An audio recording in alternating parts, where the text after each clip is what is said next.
Welcome to the third part of the Terry Gilliam-athon. This time I am joined by my sister Hannah, and we are going to cover a childhood favorite. That's right, The Adventures of Baron Munchausen.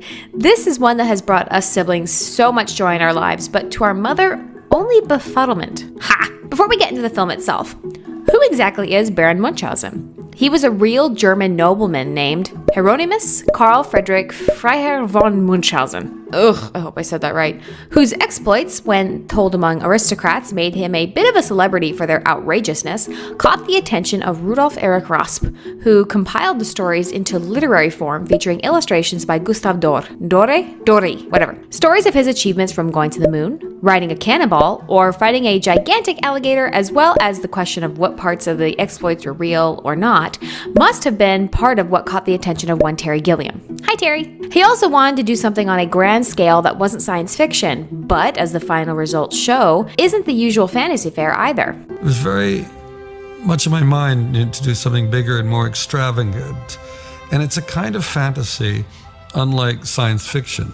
This was another time, an older time, another way of dealing with fantasy that it really intrigued me more. It wasn't technological, it wasn't mechanical. After the success of Brazil, in which Terry won the right to release a version in the United States that he would approve of, Terry was going to re-team with producer Arnon Milchan, who produced Brazil, but eventually Milchan pulled out. The producer who did work on the film was Thomas Schuley, who lured Terry to Rome, as it was believed at the time that it would be cheaper to film there. Schuley sweetened the deal by managing to get cinematographer Giuseppe Rotunno, who worked with directors like Federico Fellini, Vittorio De Sica, and Luchino Visconti. Also, Schuley got famed production designer Dante Ferretti, who worked with Pier Paolo Pasolini, Federico Fellini, and has worked on more recent films with Martin Scorsese. Things were originally looking good, and things went well, right? Nope. There were so many things that went wrong on this movie that it is hard to know where to begin. The details tend to differ depending on who tells the story, and they can also get confusing, but I will try to summarize the ones that are the most consistent. The film was roughly $8 million over budget before the filming began. The reasons for that are not totally clear. At one point, the principal actor's costumes got trapped in Barcelona in time for a customs strike, so a battle scene had to be filmed at the last minute. Cast and crew members spoke different languages, creating communication problems. People working in Rome were dictating how much materials cost and not the production crew. That's annoying. At every turn, things were costing 10 times what they should cost. I mean, we shipped the cannons to Spain on an Italian company, and it cost 4 times what it cost to ship them back with a Spanish company. We needed birds, exotic birds for the Sultan's harem, and they said, well, that's going to cost you $10,000. I said, okay, give me $1,000 worth of birds because we can't afford 10,000. I got the same number of birds. But the point was, it was me that said £1,000, not the production. Principal photography began with 2 weeks worth of night shoots due to the heat in Rome, which exhausted the cast and crew. A storm came through and destroyed the ship's masts. Literally everything was just going wrong. At a certain point, the production was shut down in order for the script to be rewritten to scale back costs. Seriously, 6 weeks into a 21-week shoot, the money was gone. Don't ask me how, I don't know. The biggest part that got scaled back was the moon sequence, where instead of a cast of thousands with Sean Connery being the king of the moon, it was changed to Cartesian dualism with the king and queen, and pretty much no one else. Another bit that got scaled back was the Sultan's palace, where the Baron and the Sultan were going to play a life-size game of chess. But that ended up getting replaced by The Torturer's Apprentice, done by Eric Idle and Michael Kamen. But even with all the scaling back, the film still ended up costing somewhere between $35 million. Other reports say it cost up to roughly $46 million, but I don't know how reliable that figure is. Again, the story changes depending on who tells it. But arguably the biggest thing that sank the film was that during production, David Putnam got fired as the head of Columbia Pictures and was replaced by Don Steele. And whenever regime changes occur, the new person in charge wants to prioritize the pictures under their watch and thus see the pictures made by their predecessor as none of their business. I don't know what could have helped it more, because at that point the studio was, one regime was leaving, the new one was going, screw this, and it's usually part of the thing of, well, that one didn't do because that's their movie. Now we'll do our movies. It's a bit like the lion who comes in and kills all the cubs from the previous man. It was released on March 10th, 1989, and would only go to gross about $8 million in the US. That was because Columbia Pictures only released 117 prints, when an art house film at the time would get 400. Just pisses me off. No, nuh-uh. No booing, stop, no. There have been reports that the film did better internationally, but neither I nor Daniel have been able to confirm that. The film got positive reviews from critics on release, but that didn't matter. The film would give Terry a label that he was an out-of-control, over-budget director. The fact that the film did so poorly at the box office was kind of the perfect ending to this great tale of this outrageous, flamboyant, over-the-top movie by a director who had just taken on the studios and won, who then went completely out of control during the making of it, and then it crashed at the box office. Perfect. It's the way we like to see these things. And yeah, whenever there's a film that goes off the rails and wildly over budget, the behind-the-scene troubles tend to show in the work. That goes for a ton of movies today. But that is not the case with The Adventures of Baron Munchausen. Not only is this a very imaginative and well-crafted film, but it has an evenly flowing narrative, has memorable characters, a simply gorgeous and whimsical score by Michael Kamen, especially the dance waltz, OMG, and is just gorgeous on pretty much every level. It is one of the very few big-budget fantasy films from the 80s that has aged like fine wine. The film takes place in the 18th century, in the Age of Reason, where we see a town under constant siege by the Turks. During the attacks, we see a theater troupe called Henry Salton's Son, although he doesn't have a son and has a daughter named Sally, played by Sarah Polley, putting on a play about the titular Baron to distract people from their troubles. One day, an old man calling himself the real Baron Munchausen, played by John Neville, claims that the reason for the war is due to he and his servants, Berthold, played by Eric Idle, Adolphus, played by the film's co-writer Charles McEwen, Gustavus, played by Jack Purvis, and Albrecht, played by Winston Dennis, taking the Sultan's entire treasure after winning a wager. Well, the Sultan did say carry out as much as the strongest man can carry, so...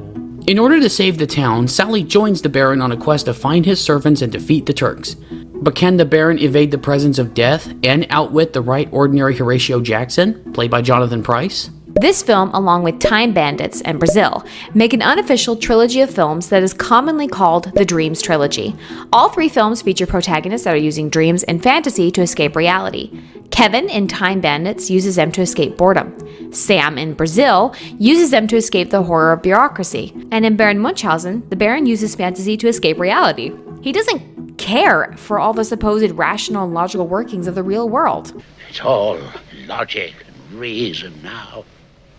Science, progress, no place for three-legged cyclops in the South Seas, no place for cucumber trees and oceans of wine, no place for me. Or the machinations of Horatio Jackson, who resents everything the Baron is as fantasy and sees creative thinking as a threat to his power. When the Baron undertakes the journey to find his servants, while begrudgingly taking Sally with him, he regains the vigor and youth as seen in the story he presented involving the Sultan's palace, but his servants seem to be another matter.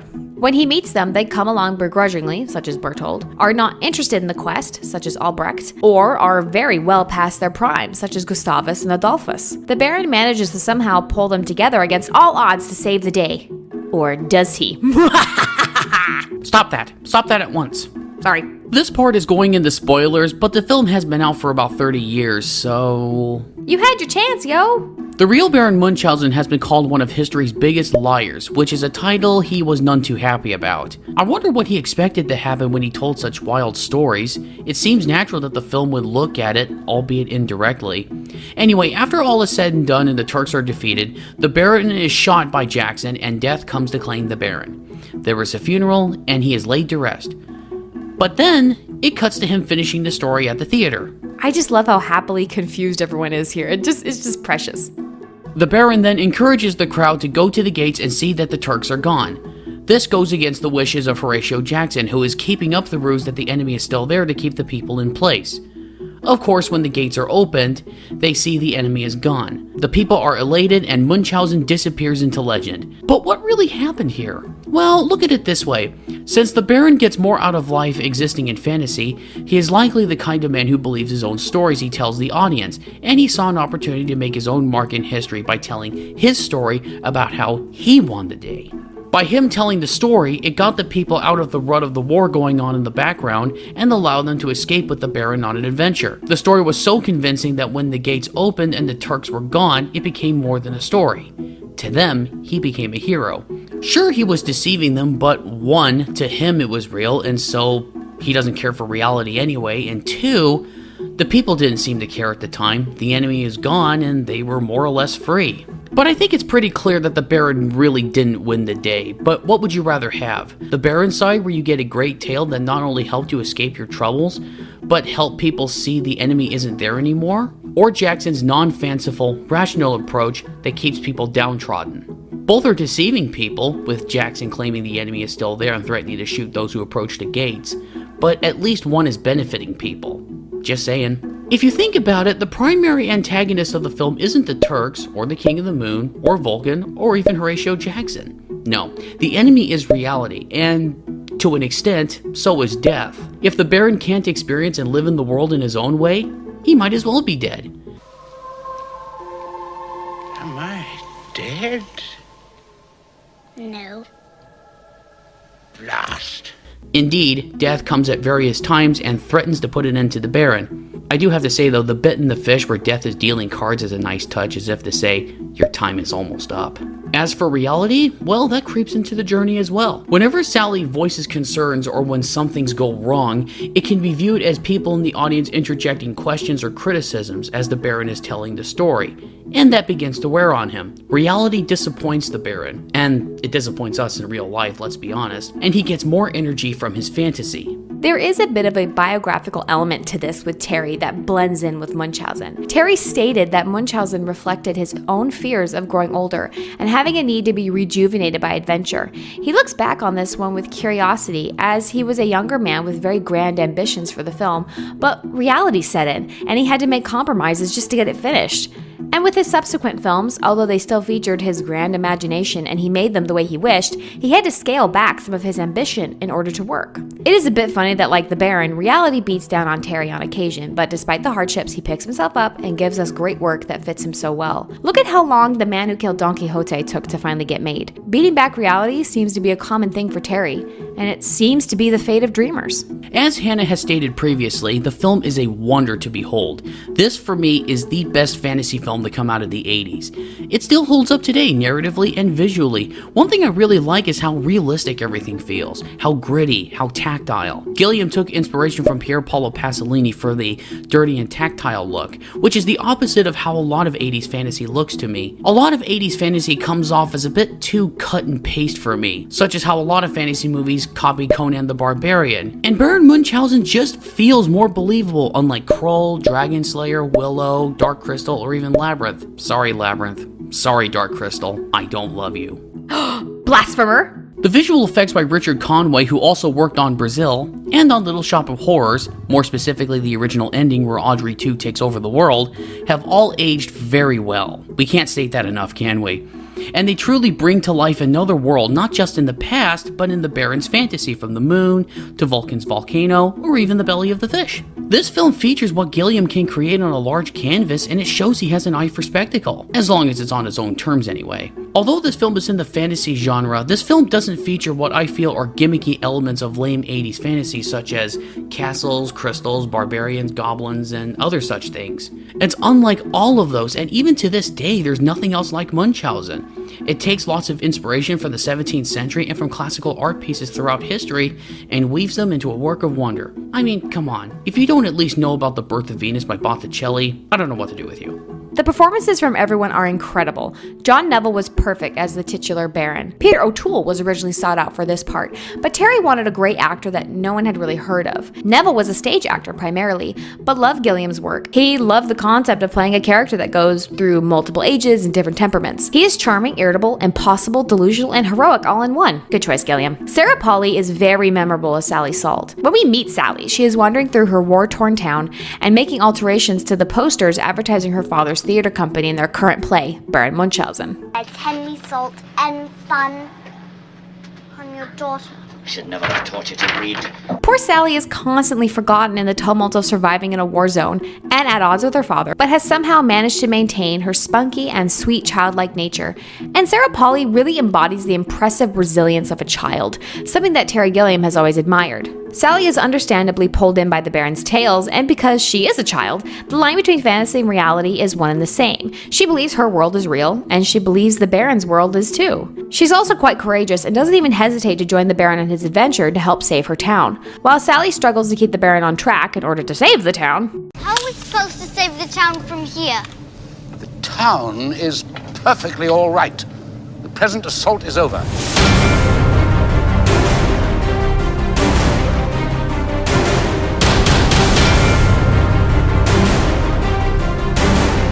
She's really the driving force behind the rescue.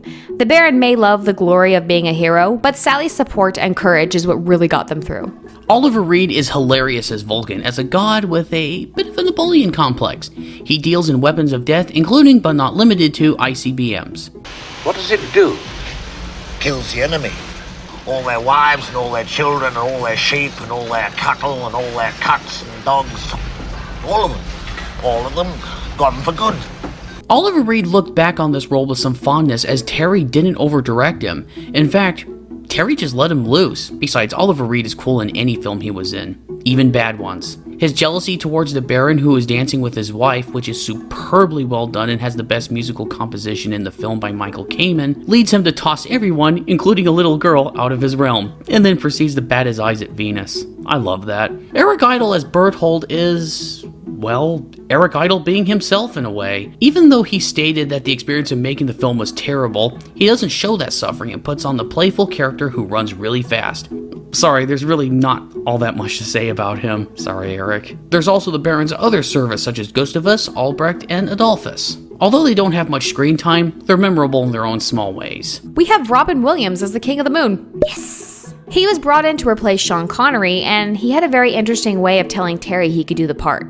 At that point, Terry was pretty frazzled. I guess I was kind of like the cavalry coming in, and he was having a good time. And for me, it was a little bit of blue screen, and there was one part where I'm just a head, and I give good head, which is a great part of show business. Now in the film, he is credited as Re di tutto, meaning king of all in Italian, as his agent was afraid they would pimp his name out to sell the movie. At that point, I didn't want to give Thomas Schuley anything that he could pimp. I was very worried that, they would, since it was a small part, done as a favor, done for no money, literally, and that I didn't want to give, I just didn't trust the elements of, the producing elements to honor that or not try and use it. He looks like he's having a blast playing a king whose head wishes to explore God things, while the body is stuck in carnal pursuits, like Cartesian dualism. The theory where the mind and the body are distinct and inseparable? Whatever. Jonathan Pryce as the right ordinary Horatio Jackson is the opposite of Sam in Brazil. He has no imagination and believes things have to be rational and in order. He serves as the ideological antithesis to the Baron's hot air and fantasy. But his negotiations with the Sultan don't seem to get him anywhere. We surrendered last time. So? So now it's your turn. What about the virgins? Please, forget the virgins. We're out of virgins. Okay, we can go on this movie forever, but there's so much to experience and we don't want to ruin it for you. This is an excellent and underrated movie that deserves far better and we can't recommend it enough. Despite the troubled production and how it was dropped in theaters in an insultingly limited run with little fanfare, the work speaks for itself and it is amazing. This film survived thanks to home video. I remember Daniel and I hunting down a VHS copy of Baron Munchausen to give to our older brother for his birthday when we were kids and watching it over and over and over again. We just loved it, and of course we still do. Terry Gilliam frequently gets comments from people saying how much they love the film and how their kids watch it all the time. In fact, while making the film, Gilliam stated his assistant saw only grueling hard work and painful turmoil on the set, but when she watched the rushes, she only saw beauty, fun, and magic. She didn't know how that was possible. Daniel and I are members of the audience, and we can barely believe it is possible. I suppose you could call a film like this a very happy accident. Despite the troubles, it is a film to be proud of, and one that everyone should see when they get the chance. I also recommend the 1962 Czech film of Baron Munchausen called The Fabulous Baron Munchausen, aka Baron Prasil, from the great Carl Zeman. It's a very entertaining and unique take on Munchausen that combines live action and, to my knowledge, practically every visual effects technique available at the time to create a truly amazing adventure. Terry even recommends it too. He even said, "I remember when I was doing Baron Munchausen and seeing a picture in a British Film Institute catalog from Carl Zeman's Baron Munchausen and saying, wow, what is this? And eventually seeing the film and saying, wow, that's great, because he did what I'm still trying to do, which is try and combine live action with animation. His Dore-esque backgrounds were wonderful. The film captured the real spirit of the character. Check out both Munchausen films from Gilliam and Zeman as soon as you can. You will have a great time.